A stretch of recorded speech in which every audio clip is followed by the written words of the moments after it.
Hello বন্ধুরা, আজকে বানিয়েছি ছোট আলু দিয়ে আলুর দম। তো কার কার পছন্দ এই ছোট আলুর দম? এটা কিন্তু নতুন আলু নয়, এটা ছোট ছোট আলুগুলো, যে আলুর দমের আলুগুলো বাজারে পাওয়া যায় ওইটা দিয়ে বানিয়েছি। নতুন আলু এখনও আনেনি। তো দেখো, প্রথমে সিদ্ধ করে খোসাগুলো ছাড়িয়ে নিয়েছি।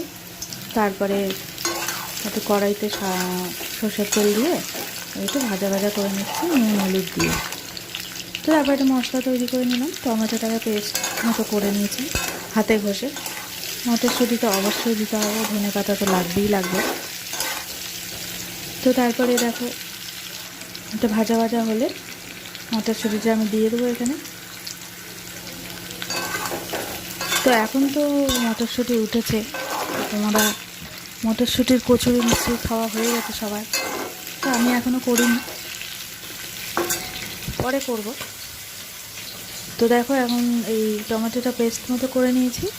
তাতে নুন হলুদ লঙ্কার গুঁড়ো জিরের গুঁড়ো কাশ্মীরি লাল তো দেবই, রঙের জন্য, রঙের ব্যাপার আছে, দিয়ে আলুর দমটা তৈরি করব। তো কার কার এরকম আলুর দম খেতে ভালো লাগে বন্ধুরা, একটু জানিও কমেন্ট করে। আর কী দিয়ে খাবে তোমরা, কী দিয়ে খেতে চাও?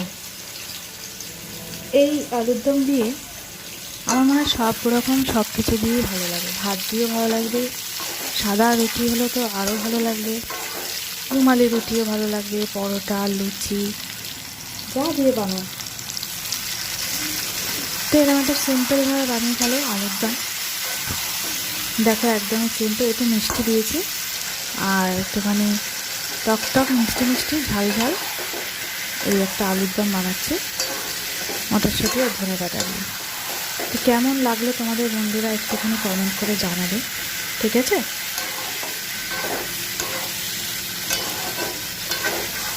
তো আজকাল তো কমেন্টও পড়ে না, আর ভিডিও তোমরা ঠিকঠাক করে দেখো না। একটু পুরো ভিডিওটা দেখো বন্ধুরা, দেখলে তোমাদেরও ভালো হবে, আমারও ভালো হবে। তো যদি যতই কম ভিডিও দেখো, তো যেই কটা ভিডিও দেখবে, দিনে যদি দুটো ভিডিও দেখো, তো দুটো ভিডিও পুরো দেখে একটা কমেন্ট করো, তাহলে আমার কিন্তু খুবই ভালো লাগবে বন্ধুরা। আমার ভিডিওটা অন্তত তোমরা একটু পুরোটা দেখো। তো দেখো বন্ধুরা, ধনে পাতা ছড়িয়ে দিলাম, এবার আমি নামিয়ে দেবো। হয়েই গেছে, একটুখানি মাখা মাখা মতো রাখবো।